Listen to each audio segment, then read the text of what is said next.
दा जायाव खोलिं मा मुगा मोनलाय दा जानुवारि गोदान मुगा अन्थाइ मुगाना गोदान मुगा मोनलाय दा अन्थाइसो एल'ग्रा फंबाय ना हरगासिनो दा जियानो जा नोंथांमोन गोबां आर्टिस्ट दंबावो आंथ' सानफ्रोमबो लोगो मोनलायखाबाय थायो लोगो मोनलायबाय थागोन दा आंजोंनो फैफानाय आंनिनो फंबायनि फिसाजो बिमि बसुमतारीखौ मेथाइ खननो थाखाय आं फैसालियाव लाबोग्रोगोन बिनि उनाव आं खनगोन उन्दै गथ' एकदम थोर थोर मावलायथारबाय ओमफ्राय बेखायनो बिमि बसुमतारीखौ फैसालियाव फैनो थाखाय खावलायनाय जाहैबाय दान्दिसेनो आङो मेथाइ खनगोन बिमिनि थाखाय खनसे आखाइ खबनाङो रायजो नोंथांमोन बेफोरबायदि स्टेजाव गोबां जायगायावनो माबा माबि बुंनानै बुथारजानो बेखायनो बेफोरबायदि माबा माबि बुंलाबायनायखौ एसे खम खालामबाय दा जियानो जा दामग्रा देग्राबो गैया दामग्रा देग्रा थानायब्ला मेथाइ खननानै नोंथांमोननि गोसोखौ गोजोन होनो हागौमोन माबा माबि बुंनायखौ जों गारथारबाय दा जियानो जा लोगो मोननानै जोबोद मोजां मोनदों गोबां आर्टिस्टफोर दंबावो दा गोबां आर्टिस्टफोरा नोंथांमोननि गोसोखौ गोजोन होगोन दा बेखायनो आङो नोंथांमोननिफ्राय बिदाय लाबाय गोजोन्थों गोजोन्थों रायजो नोंथांमोन माब्लाबा फैबावगोन दामग्रा देग्राबो गैया जाबाय नालाय लोगो मोनबावगोन माब्लाबा दा जियानो जा रायजो नोंथांमोन माथो बांसिन हिनजावफोरखौसो रग' रग' नुजोबदों हिनजावफोरखौ रग' रग'नै जाहोन दङ मानो होनबा आथिखालाव माइरंबाबो हिनजावफोरनि अरुणोदयबाबो हिनजावफोरनि आरो मा दंबावोमोनला सिलिन्डारबाबो हिनजावफोरनि स्कुटिबाबो हिनजावफोरनि दा हौवाफोरा न' नेनानै बेयाव थानाय आइजो नोंथांमोना सोर साबैसेया हौवाफोरनि ड्रेस सुनानै आखाइ थिखांनाय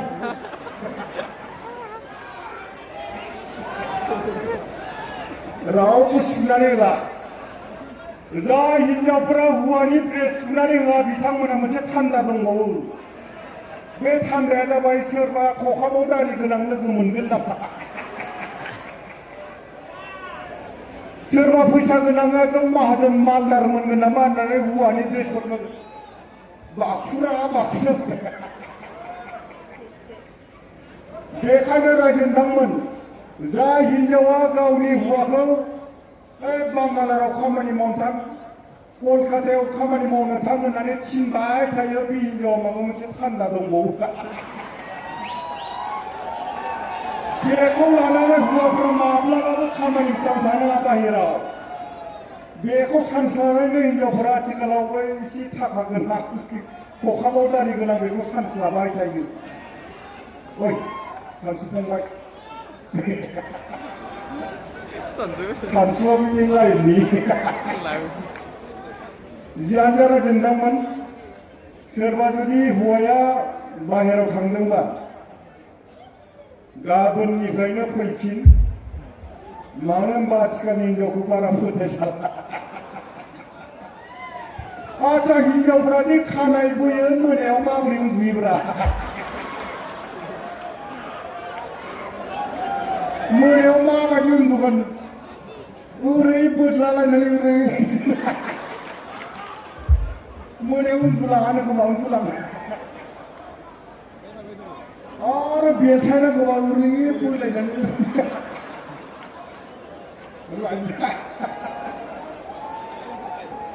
खानाय बोनाय हिनजावफोरा माबोरै उन्दुयो होनना सानलायबाय थायो आरो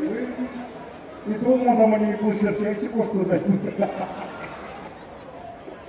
जियानो रायजो नोंथांमोन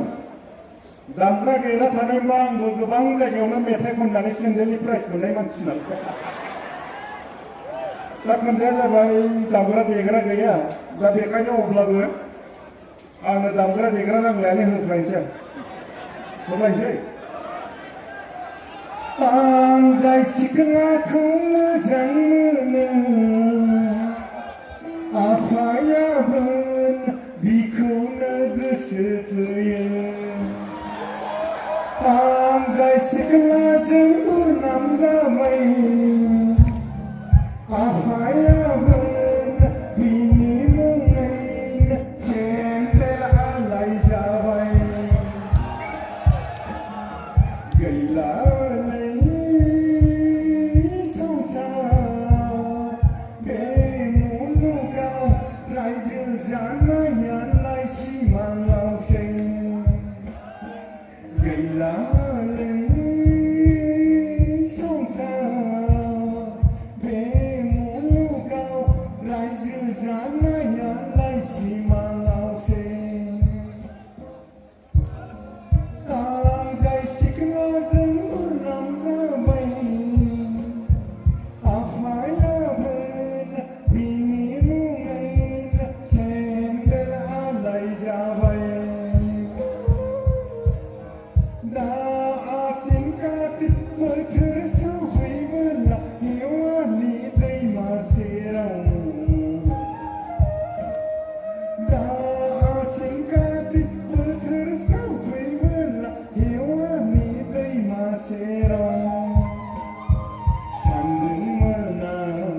मोसौ हाला लाना बेसर फोनो सान्दुं मोना मोसौ हाला लाना बेसर फोनो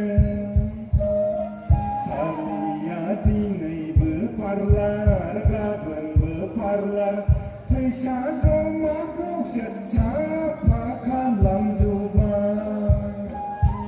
सालिया दिनैबो पार्लार गाबोनबो पार्लार फैसा थाखाखौसो साफा खालामजोब्बाय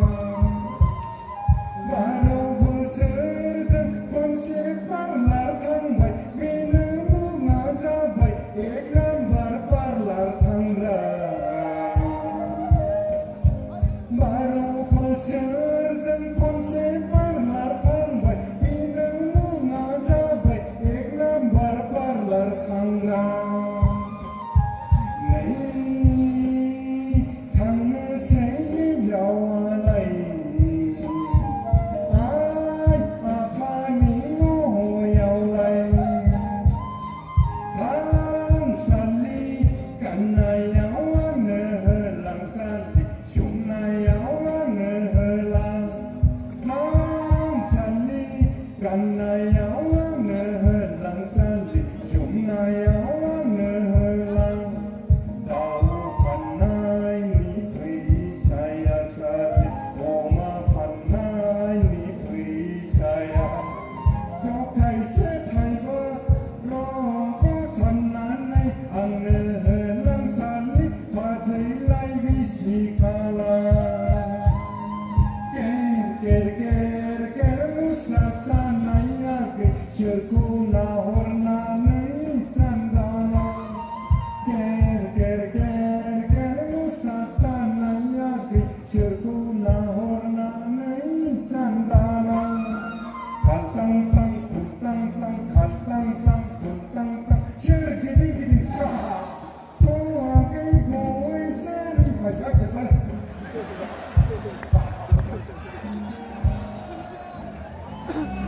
जोब्बाय दा मालायनि आर्टिस्ट दंखौ जोब्बाय रायजोबनांमोन गोबां आर्टिस्टफोर दंबावो लोगो मोनबावगोन लोगो मोननानै जोबोद मोजां मोनदों दिनै जिखिनि हाबाफारि बे हाबाफारिया थारैनो जोबोद मोजाङै थांबाय आसा खालामो नेक्स्ट जिखिनि प्रग्रामफोर जायो बे मोजाङै थांथों जाबाय गोबां आर्टिस्ट दंबावो लोगो मोनबावगोन बोथोराबो जोबोद थान्दा आंनिया जायगायाबो जोबोद गोजान बेखायनो नोंथांमोनजों गोबां रंजानो गोसो दंमोनब्लाबो दिनैनि बे हाबाफारिखौ बेखिनियावनो फोजोबबाय होननानै फोसावबाय गोजोन्थों रायजोनांगोन गोजोन्थों लाभ इउ गोजोन्थों